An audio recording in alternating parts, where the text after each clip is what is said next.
95% of all telephone and data is transferred over submarine cables. Not satellite. Not satellite. Not satellite. Not satellite.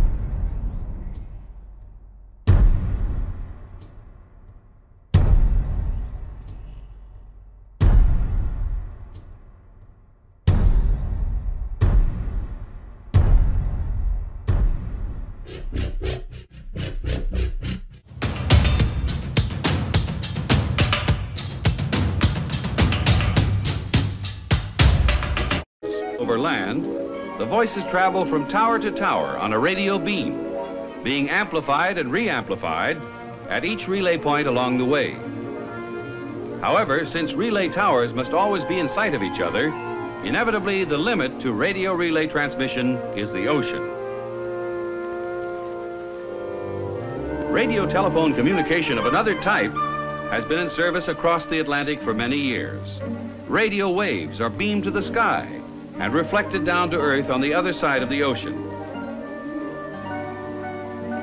However, nearly all the wavelengths available for telephone communication have already been put to use to handle the ever-growing volume of international calls. It's what allows us to rely on instant everything. Phone calls, banking, web surfing, email, streaming video, and other communication. Heavy case. And it all began 150 years ago. We have here samples of the early cables from the 1850s. They're coiling it the same way they did in the 1800s. Some of the items have not been on display in more than a century. With this cable now, it was what, minutes? Yeah, that's right. It sounds like this was the original information age. That's right. If you've ever phoned or emailed someone on another continent or browsed a foreign website, If you've ever phoned or emailed someone on browsed a foreign website, you can dial up some gratitude for something that happened a century and a half ago. It's been 150 years since the first transatlantic cable began ushering in global communications. And now tech giants are taking that undersea revolution a big step further. Here's Mark Albert. When you pick up the phone to reach out and touch someone across the oceans, it's only possible because of Satellite. Not satellite. ships, Not satellite. Not satellite. like the Global Sentinel. This is cable tank number 1. And what am I standing on right now? Not satellite. Not satellite. You're standing on fiber optic cable that's going to be laid from here towards Brazil. Not satellite. Not satellite. This is how worldwide communication begins. Not satellite. Not satellite. Jeff Sanders is a captain at TE Connectivity Subcom, which calls itself the world's largest provider of under-ocean fiber optic cable. Not satellite. Not satellite. They're coiling it the same way they did in the 1800s. He gave us a rare view of more than 900 miles of cable spooled tightly by hand in one of 3 side-by-side tanks aboard the ship anchored in the port of Newington in New Hampshire. Not satellite. Not satellite. So the cable we're walking on right now will be under the ocean carrying my phone calls? Yes, it will. It's a good chance any call you make to South America in the future could be on this exact cable for the next 20, 25 years. Cable comes right off into the ocean from here. Robots take over from there, diving to a depth too deep for humans. The machines use water jets to create a trench, allowing the cable to sink into the seabed and become buried. 95% of all telephone and data is transferred over submarine cables. Not satellite. Not satellite.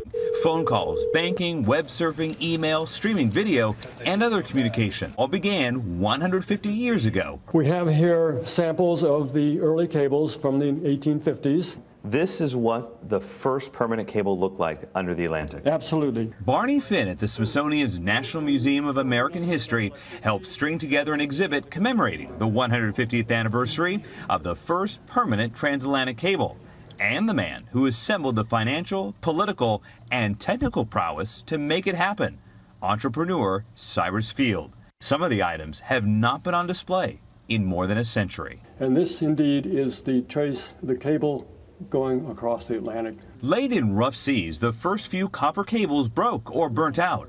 When it finally worked after a decade of failure, Field wrote to his wife on July 27, 1866, "All well, thank God." Great Britain's Queen Victoria congratulated U.S. President Andrew Johnson in this message. If I was living in 1866 and I wanted to send a message to a relative in Ireland or in England, Right. it would take 10 days by ship to get there, however long to write the message, and 10 days to get back. With this cable now, it was what, minutes? Yeah, yeah, that's right. It sounds like this was the original information age. That's right. For the next 90 years, the cable handled messages by Morse code before telephone cables arrived. Today, a maze of fiber optic cables crisscross the oceans and the U.S. What is the main challenge in moving vast amounts of data? A blazing fast 160 terabyte per second cable from Virginia to Spain. What does this mean for the family sitting at home logging onto the internet? Better, faster service. Think about driverless cars. And think about the amount of data that's required. It sounds like what you're saying is these companies building these new transatlantic cables, they're not going on offense, they're on defense, trying to keep up with all the growing traffic. For sure. Building these new transatlantic cables, transatlantic cables, they're not going on offense, they're on defense, trying to keep up with all the growing traffic. For sure. We can transmit the entire contents of the Library of Congress across the Atlantic Ocean in 2 seconds. On November 27, 1953, that the transatlantic telephone cable project officially began. It's connecting the world and connecting families, and it's a mission that we enjoy doing. For CBS This Morning Saturday, Mark Albert, Newington, New Hampshire. It's amazing. And Mark sent us these thin little threads. Yeah, it's Have housed in all this. information. They put it under, it's housed in a thicker thing, but the actual cable itself, I mean, you can barely see it. And this is what the Library of Congress is traveling in 2 seconds. That's astounding. Yeah, it's extraordinary. Wow.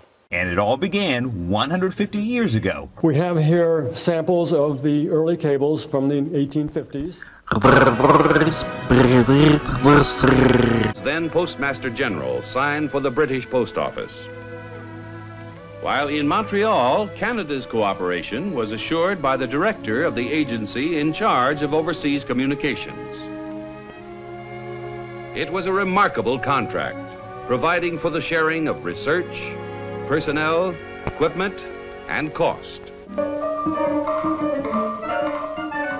Communication by voice has always involved a kind of broadcast. Long-distance service became a reality. The problems of keeping the voices loud and clear multiplied. In San Francisco in 1906, a man could shout into a telephone, "Earthquake!" And by the time his voice was transmitted 400 miles to Los Angeles, it sounded like a distant whisper. Through the years, while they were working to improve the service in every way, telephone people gave special attention to this problem of keeping conversations strong and clear over ever greater distances. Over land, the voices travel from tower to tower on a radio beam, being amplified and re-amplified at each relay point along the way. However, since relay towers must always be in sight of each other, inevitably the limit to radio relay transmission is the ocean. Radio telephone communication of another type has been in service across the Atlantic for many years. Radio waves are beamed to the sky and reflected down to Earth on the other side of the ocean.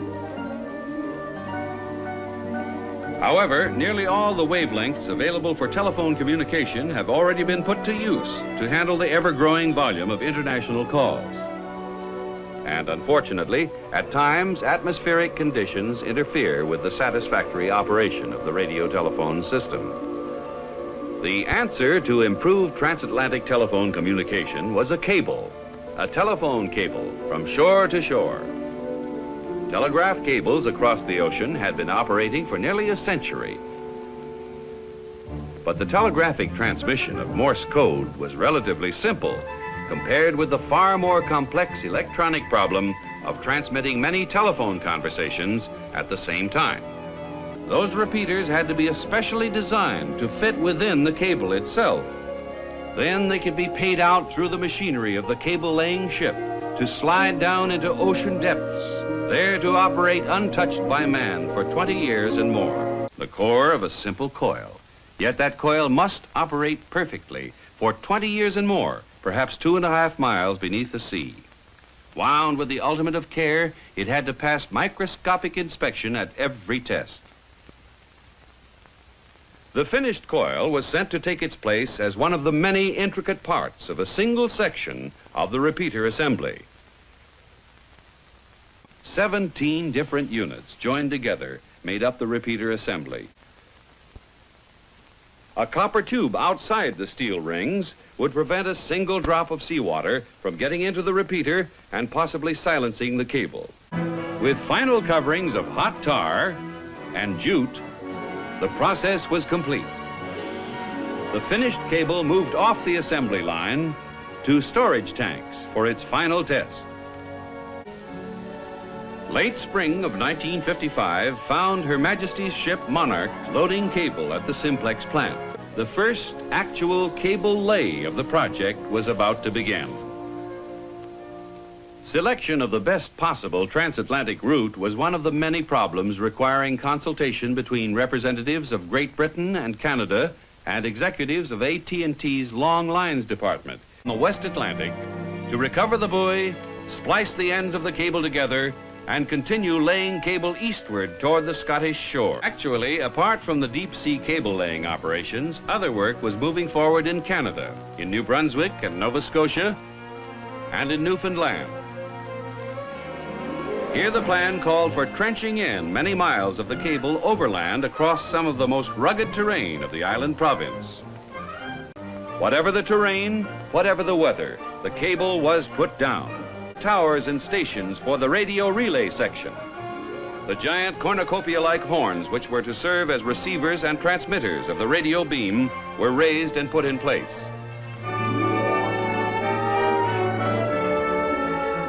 She was a hurricane.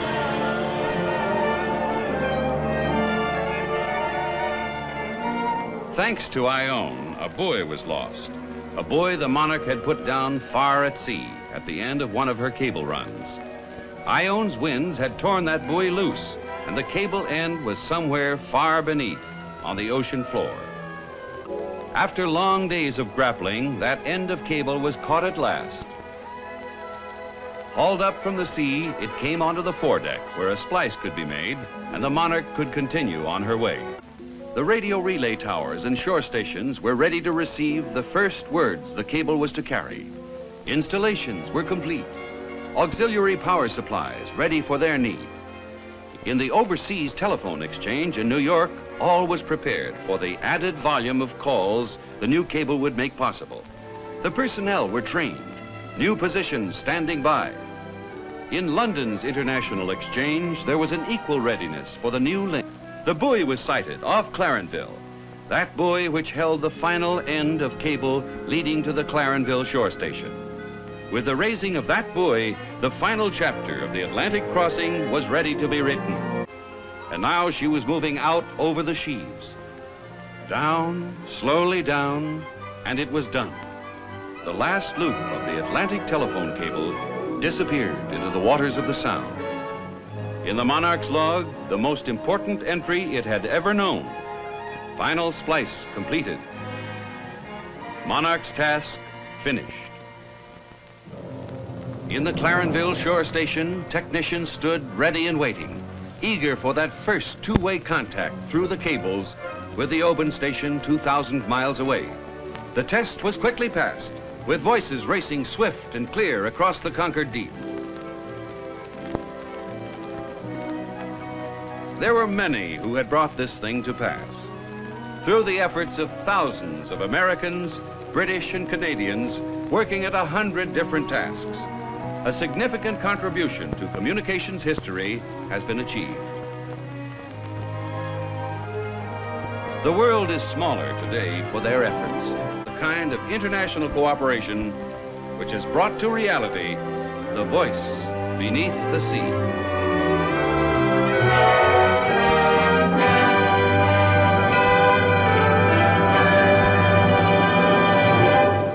And become buried. 95% of all telephone and data is transferred over submarine cables. Not satellite. Not satellite. Not satellite. Not satellite. Satellite. Not satellite. Satellite. Not satellite.